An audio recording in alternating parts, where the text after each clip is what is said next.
আসসালামু আলাইকুম। South Asian School first digital school in Chittagong online computer ক্লাসে তোমাদেরকে স্বাগত। প্রিয় শিক্ষার্থীরা, আশা করি আল্লাহর অশেষ রহমতে তোমরা সবাই আলহামদুলিল্লাহ অনেক ভালো আছো।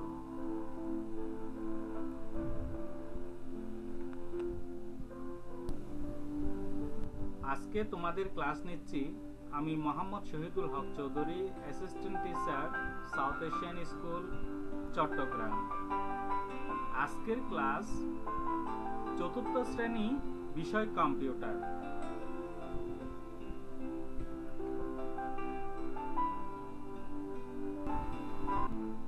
পাঠ পরিচিতি। এসো কম্পিউটার শিখি খণ্ড 4। আজকে আমরা শিখব পঞ্চম পাঠ, বই পৃষ্ঠা 23-24, কিবোর্ডের ব্যবহার। প্রিয় শিক্ষার্থীরা, গত ক্লাসেও তোমরা পঞ্চম পাঠ থেকে কিবোর্ডের ব্যবহার অনেকগুলি বিষয় জানতে পেরেছো। আজকেও আমরা একইভাবে কিবোর্ডের বাকি যে বিষয়গুলি রয়ে গেছে সেগুলি সম্পর্কে আরো কিছু ধারণা নেওয়ার চেষ্টা করব। তাহলে শুরু করা যাক। আজকের লেকচার নাম্বার 6, 15 নভেম্বর 2020।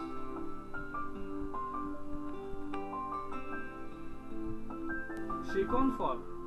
প্রিয় শিক্ষার্থীরা, তোমরা কিবোর্ডের ব্যবহার সম্পর্কে জানার পর কম্পিউটার সম্পর্কে বিভিন্ন প্রশ্নের উত্তর দিতে পারবে, শূন্যস্থান পূরণ লিখতে পারবে, সঠিক উত্তরটি বলতে পারবে এবং সত্য মিথ্যা নির্ণয় করতে পারবে।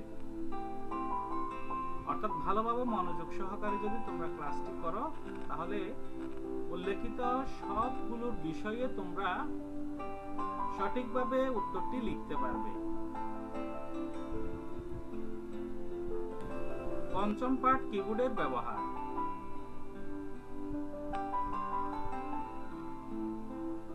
এসকেপ কি।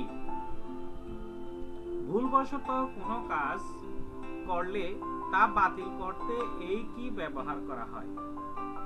কোনো প্রোগ্রাম হতে বের হওয়ার জন্য এসকেপ কি চাপতে হয়।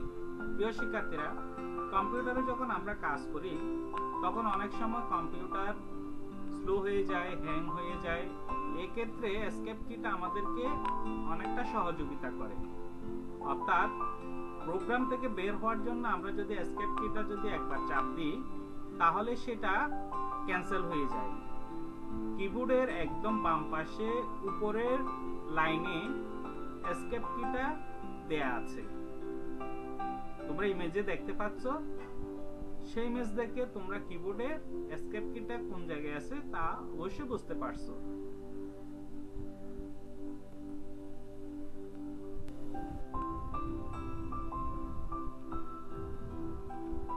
অ্যারো কি। এই কিগুলোকে কার্সর কন্ট্রোল কিউ বলা হয়। অর্থাৎ কন্ট্রোল করার জন্য, কিবোর্ডকে কন্ট্রোল করার জন্য অ্যারো চিহ্নটাকে ডানে বামে নেওয়ার জন্য এই কিটা ব্যবহার করা হয়। এই কিগুলো ব্যবহার করে মাউস ব্যবহার না করেও মাউস পয়েন্টারকে ডানে বামে উপরে ও নিচে নাড়াচড়া করা হয়। প্রিয় শিক্ষার্থীরা, তোমরা ইমেজে দেখতে পাচ্ছ অ্যারো কি। অর্থাৎ অনেকেই কিন্তু এই অ্যারো কি দিয়ে গেম খেলার ক্ষেত্রেও ব্যবহার করে থাকে। আশা করি বুঝতে পেরেছো।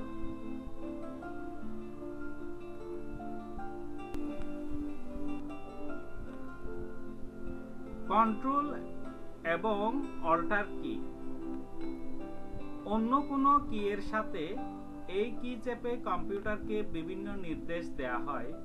যেমন অল্টার বা কন্ট্রোল ও অল্টার চাপ দিয়ে ধরে রেখে বি চাপলে বিজয় কিবোর্ড চালু হয়। প্রিয় শিক্ষার্থীরা, তোমরা জানো যে কম্পিউটারে ইংরেজি লেখার পাশাপাশি বাংলাও লেখা যায়, কিন্তু বাংলা লেখার ক্ষেত্রে আমরা বিজয় ফ্রন্টটা ওপেন করতে হবে।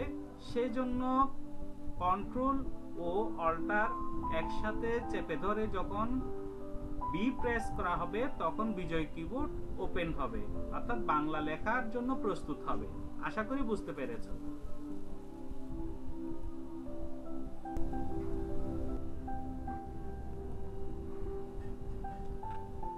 ক্যাপস লক কি? কিবোর্ডের বাম পাশে মাঝামাঝি ক্যাপস লক নামে একটি কি আছে।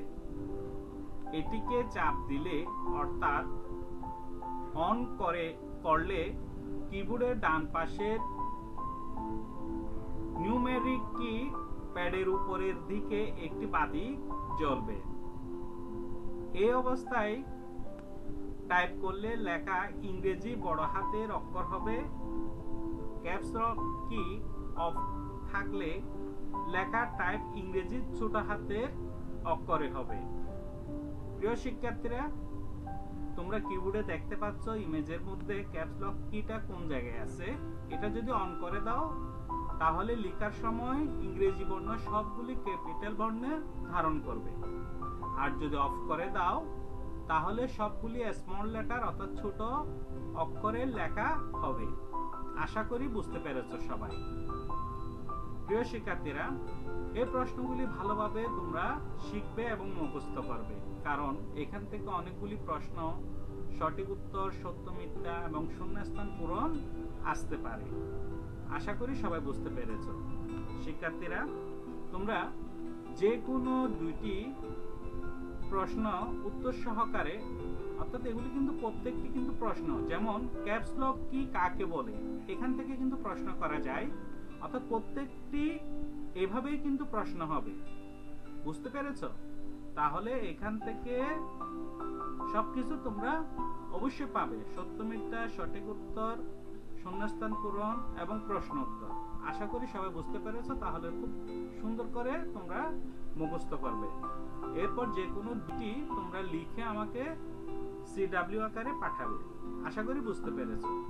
প্রিয় শিক্ষার্থীরা, আজকের ডায়েরিটা তোমরা একটু লিখে নাও।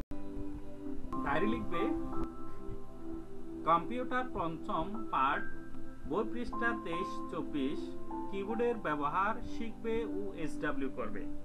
প্রিয় শিক্ষার্থীরা, চারটির মধ্যে যে কোনো দুইটি তোমরা লিখে সুন্দর করে আমাকে ইমেজ আকারে দ্রুত পাঠিয়ে দেবে। আজকের মতো ভিডিও ক্লাস থেকে আমি বিদায় নিচ্ছি, তবে অনলাইনে থাকবো। যদি কোনো প্রশ্ন বুঝতে না পারো তাহলে অবশ্যই আমাকে জানাবে।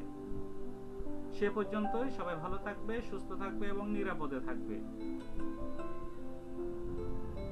তোমাদের সবাইকে ধন্যবাদ। আসসালামু আলাইকুম। আল্লাহ হাফিজ।